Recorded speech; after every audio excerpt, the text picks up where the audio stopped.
Welcome back. You're listening to CSE Talk Radio. This is Beth Ann. We have a special Thanksgiving two-part series of the Pilgrimage of Priscilla. Let's go back to Priscilla's story. We were probably 2 months into our journey when the wind began to blow. It was horrible. The strong westerly gales caused the ship to be buffeted to and fro. I could hear the creaking and the cracking of the timbers. I don't mind admitting it. I was scared. Waters seeped into the ship.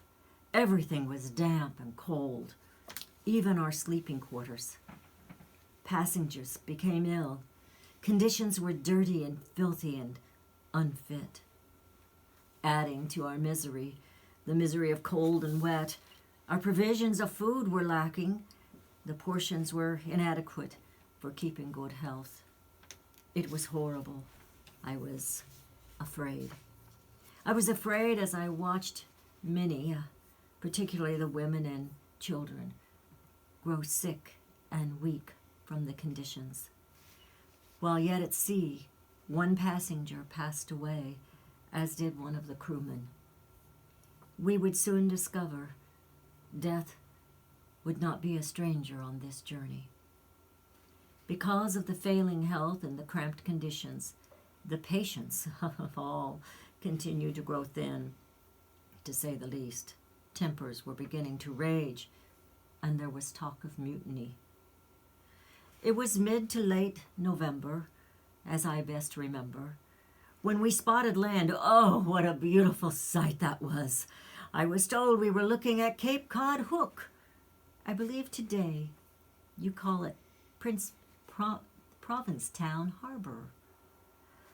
I was nearly heartbroken when they said we wouldn't be able to leave the ship immediately. Remember, I mentioned there'd been some arguing and such on board. Well, the New World had no true governing, had no government. The men all agreed upon this, but I think it was William Brewster who wrote our new laws and covenant. They called this document the Compact, and all the men signed it. It was now our law. You know it as the Mayflower Compact. It wasn't a very long document, but Father explained to me that this was very important to establishing our lives in this new land for safety and civility. It would take all of us working together to survive. Allow me to read this to you. In the name of God, Amen.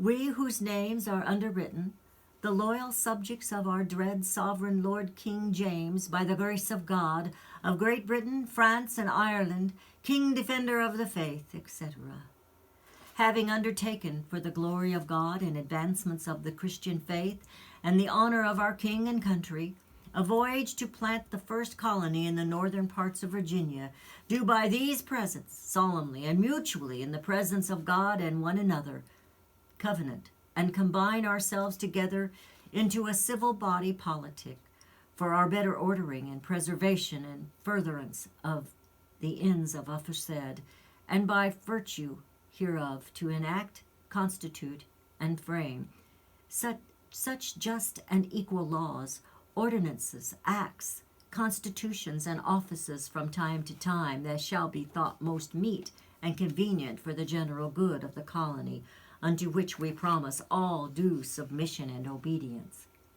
In witness whereof we have hereunto subscribed our names at Cape Cod, the 11th of November, in the year of the reign of our sovereign Lord King James of England, France, and Ireland the 18th, and Scotland the 54th, 1620.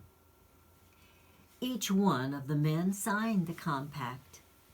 John Carver, William Bradford, Edward Winslow, William Brewster, Isaac Allerton, Miles Standish, John Alden. Oh, I will share more about those two later.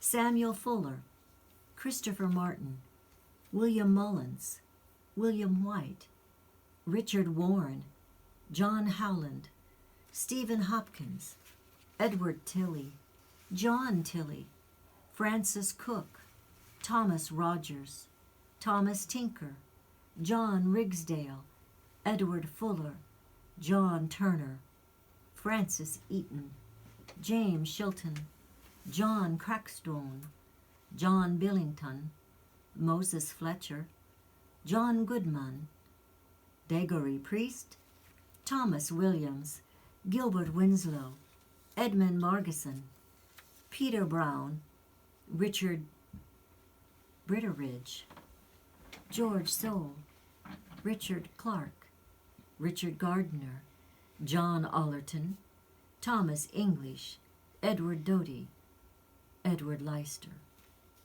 Just saying their names brings a rush of memories.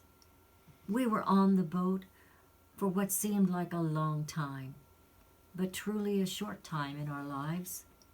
Thank you for listening to that. I think it is good that we should read this every now and again as a reminder of our covenant with God and with men. The men did go to shore first. To me, it seemed like an eternity as they looked for a suitable place for us to settle.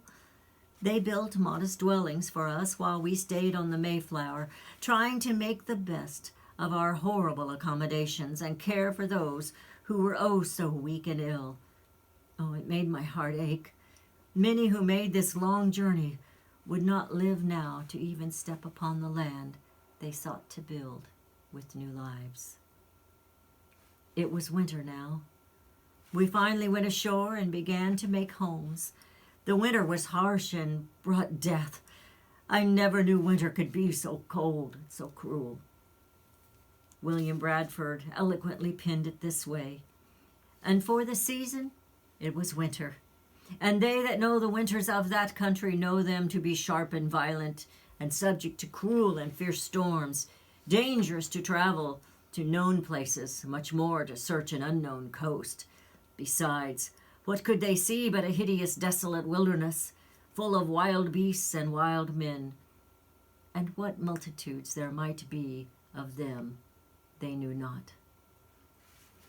I started this journey a teenage young woman, but the circumstances now brought me quickly to adulthood. That first winter and the illnesses it brought to us claimed many lives. My father, my stepmother Sarah, and my younger brother Joseph were among those lost. I now find myself alone, an orphan in a new world. While there were only 19 women who made this journey, by winter's end, there were but 5 of us females who survived. Oh my, and I failed to mention to you that 3 of our women on board the Mayflower were actually 6 months pregnant. Oh, what brave women. Since there are very few accounts of the women who made this pilgrimage with their families, I wanted to share what I remember of them. We grew very close in our community in the New World. It was hard, but the people were wonderful. Faith helped us get through the hardships and the losses. I pondered one day as I stood and looked at all these wonderful, hard-working individuals. What an exceptional group they are.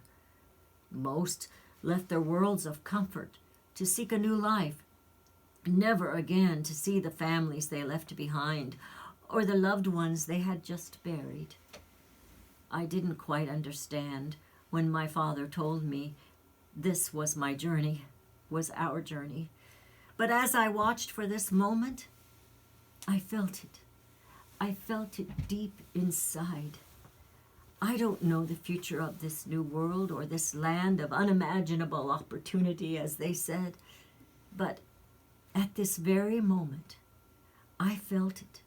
I felt it deep down within my soul. This new world was going to be an amazing life for all who might dare to journey here. An amazing life. You're listening to CSC Talk Radio. This is Beth Ann. We have a 2-part series today, The Pilgrimage of Priscilla Mullins Alden, as we believe she might have seen it. We'll be right back.